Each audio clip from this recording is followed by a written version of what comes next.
اعوذ باللہ من الشیطان الرجیم، بسم اللہ الرحمن الرحیم۔ دوستو، دانائی ایک بہت بڑی نعمت ہے اور یہ نعمت اللہ تعالیٰ نے حضرت لقمان کو عطا فرمائی۔ حضرت لقمان اکثر جانوروں، پیڑ پودوں اور آس پاس کے ماحول پر غور و فکر کیا کرتے تھے کہ ان کے اس دنیا میں کیا مقاصد ہو سکتے ہیں۔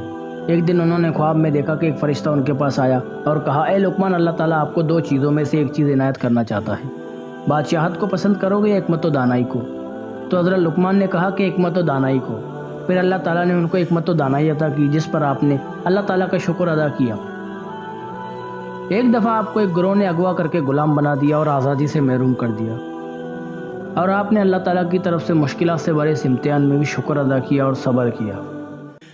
ایک آدمی جو کاشتکار تھا، یہ آپ کو خرید کر اپنے ساتھ اپنے گھر لے گیا۔ آپ سارا دن اس کی خدمت میں مصروف رہے، حتیٰ کہ رات ہو گئی۔ رات ہوتے ہی آپ عبادت الہی میں مصروف ہو گئے، جبکہ آپ کا مالک سو گیا۔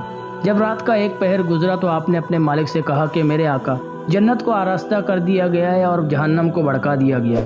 جو شخص اللہ کی نعمتوں کو حاصل کرنا چاہتا ہے وہ اتنا زیادہ سویا نہیں کرتا۔ مالک نے جواب دیا کہ چلے جاؤ، میرا رب بڑا غفور اور رحیم ہے۔ یہ کہہ کر وہ دوبارہ سو گیا۔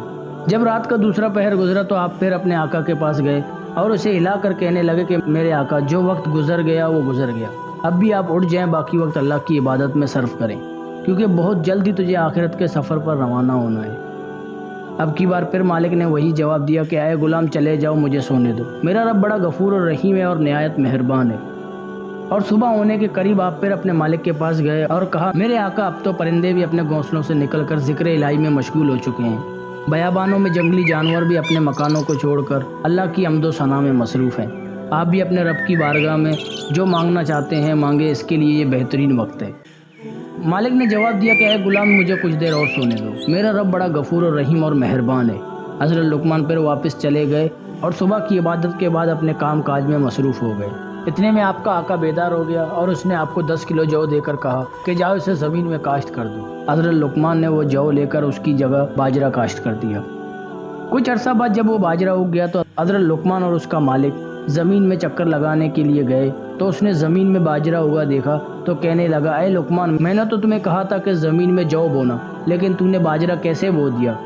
حضرت لقمان نے کہا کہ میرے آقا، میرا رب بڑا غفور اور رحیم ہے، وہ ضرور جو اگا دے گا۔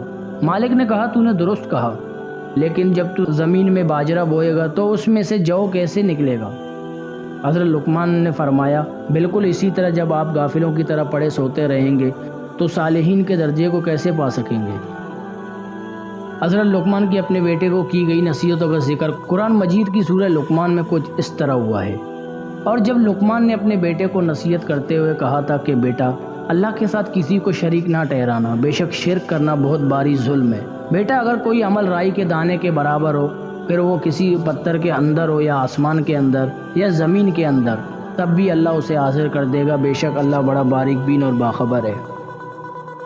بیٹا، نماز پڑھا کر، اچھے کام کی نصیحت کیا کر اور برے کاموں سے منع کیا کر، اور تجھ پر جو مصیبت آئے اس پر صبر کیا کر، بے شک یہ حکمت کے کاموں میں سے ہیں۔